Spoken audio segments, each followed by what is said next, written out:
হারিস ইবনে নুমানের মেয়ে ডাক দেয়া কয় পৃথিবীর মানুষেরা শুনালাও, নবীজি প্রতি জুমায় খুতবা শুরু করার আগে সূরাতুল কাহফ প্রতি জুমায় তেলাওয়াত করতেন। আমি হারিস ইবনে নুমানের মেয়ে, আমি নবীজির কাছ থেকে প্রতি জুমায় শুনতে শুনতে সূরাতুল কাহফ পরিপূর্ণ মুখস্থ করে ফেলেছি। সুবহানাল্লাহ। এখন আমরা গান মুখস্থ করি, ছোটো ছোটো বাচ্চারা এখন মোবাইলে গান শুনতে শুনতে গান মুখস্থ করে বলায়, ঠিক না? যখন মোবাইল টাচ মোবাইলের মধ্যে কোরআন তেলাওয়াত যে রাখা যায়, এটা অনেকে বুঝেই না। বেশি বেশি ইসলামিক গজল রাখা, কোরআনুল কারীমের তেলাওয়াত রাখা, এতে করে বাচ্চারা বারবার শুনতে থাকবে, শুনতে শুনতে মুখস্থ হয়ে যাবে। কিন্তু এখন আমরা গান রাখি, গান, এতে করে বাচ্চারা গান মুখস্থ করে।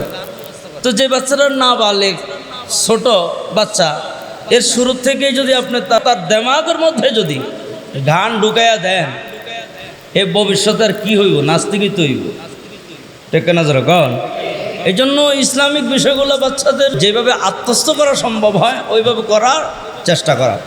সূরাতুল কাহফ যদি কোনো বান্দা প্রতি জুমা তেলাওয়াত করতে পারে, আজকে শুক্রবারে তেলাওয়াত করলো, আগামী শুক্রবার পর্যন্ত যত গুনাহ করবে সব গুনাহ আল্লাহ ক্ষমা করে দিবে। আরো কোন কোন রাওয়ায়াতে তো আছে সামনের এক সপ্তাহ পিছনের এক সপ্তাহ, মোট 2 সপ্তাহের গুনাহ ক্ষমা করে দেয়। সুবহানাল্লাহ। শুধু তাই নয়, সূরাতুল কাহফ যদি নাকি বান্দারা তেলাওয়াত করবার পারে, এই সূরাতুল কাহফ বান্দার জন্য নূর হবে। কিয়ামতের কঠিন ময়দানে এই নূর বান্দার জন্য ভারী উপকারে আসবে।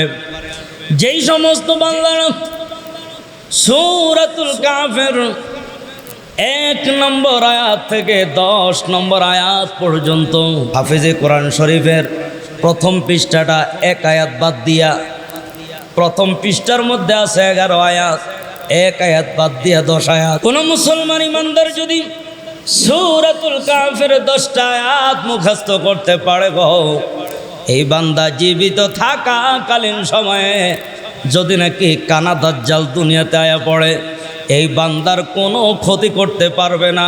সুবহানাল্লাহ। তাহলে সূরাতুল কাহফের মর্যাদা ফজিলত অনেক বেশি। এ সম্পর্কে অসংখ্য অগণিত হাদিসের মধ্যে পাওয়া যায়।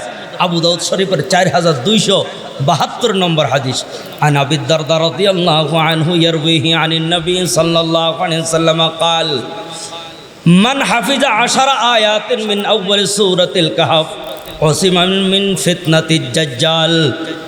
হযরত আবু দারদা রাদিয়াল্লাহু আনহু আল্লাহর পয়গম্বর থেকে বর্ণনা করেন গো, হ্যাঁ, পৃথিবীর মানুষেরা বিশ্ব নবীকে বলতে শুনেছি যে নাকি সূরা কাহফের প্রথম 10টা আয়াত মুখস্থ করবে গো, সেই কিয়ামতের আগে দাজ্জালের ফিতনা থেকে মুক্ত থাকবে। সুবহানাল্লাহ।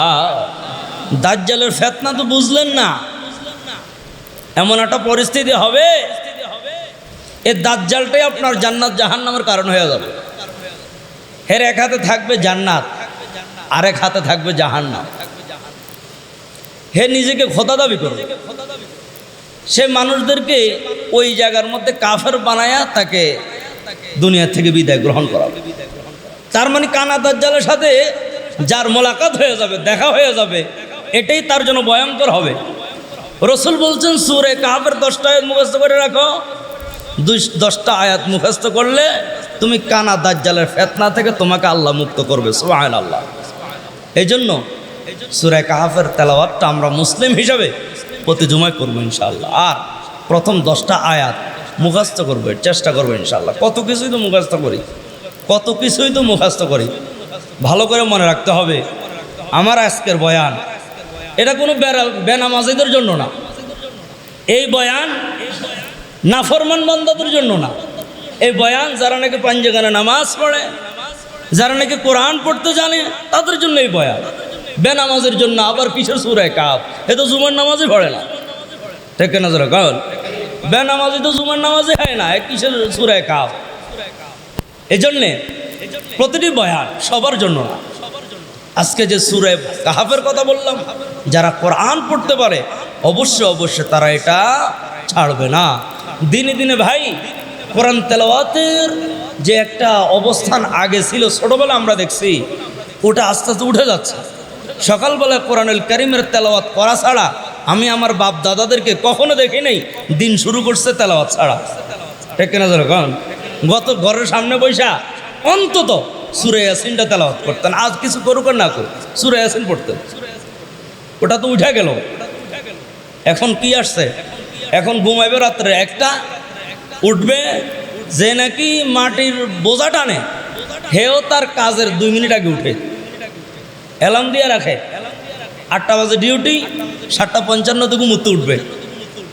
ঘুমুতে উঠে শুধু একটা বিড়ি ধরানো পর্যন্ত টাইম থাকলে হইল, শুধু একটা বিড়ি ধরানো পর্যন্ত টাইম থাকলে হইল। ঠিক কিনা চলো কন? অথচ আগে দেখেছি আজানের হওয়ার সাথে সাথেই আমার বাবা অন্যান্য যারা আছে সকলের ঘরের সামনে জাগায় দিতেন।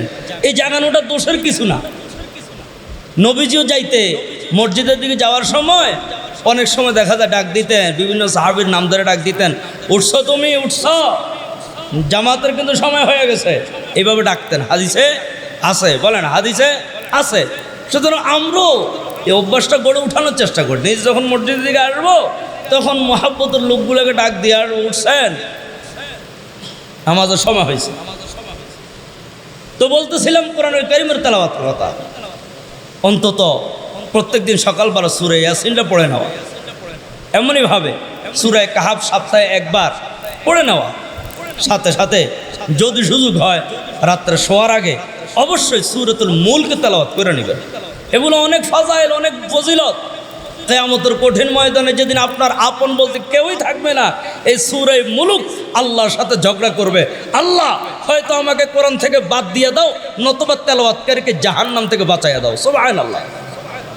তাহলে সূরাতুল মুলকের কত গুরুত্ব, কত ফজিলত। ফরজ নামাজের ডাইন দিকে বাম দিকে সালাম ফিরানোর পরে আয়াতুল কুরসি ছাড়বেন না।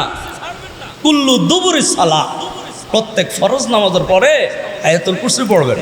মৃত্যু ব্যতীত জান্নাতে প্রবেশে কোনো বাধা থাকতে পারে না। জিন্নাতে যদি ডিস্টার্ব করে সকাল বিকাল কুল হুয়াল্লাহ ফালাক নাস পড়ে নেবেন, দুনিয়াতে সফলতা হবে, আখিরাতেও সফলতা হবে। এরপরে তো আপনাকে সারাদিন মসজিদ নিয়ে পড়ে থাকতে বলে না, আপনাকে সারাদিন কোরআন নিয়ে পড়ে থাকতে বলে না, আপনাকে নির্দিষ্ট একটা টাইম ইসলাম চায়। ওই টাইমটুকু আল্লাহকে দিয়া তুমি তোমার এমনইভাবে ব্যবসা বাণিজ্য কাজ করবার লেগে যাও। কিন্তু আমরা সকাল থেকে রাত্র পর্যন্ত, ঘুম থেকে উঠা থেকে ঘুমের ঘরে যাওয়া পর্যন্ত শুধু দুনিয়া নিয়ে ব্যস্ত। আমরা অরিজিনাল মালিককে ভুলে গেছি। অথচ সাহাবায়ে কেরামের আমল এগুলো ছিল না। সাহাবায়ে কেরামদের আমল ছিল দুনিয়া আখিরাত ঠিক রেখা, দুনিয়া যতটুকু হয়, বলেন আখিরাত ঠিক রেখা দুনিয়া যতটুকু হয়। এখন আমাদের উল্টা, দুনিয়া ঠিক রেখা আখিরাত হইলে হইল, না হইলে নাই।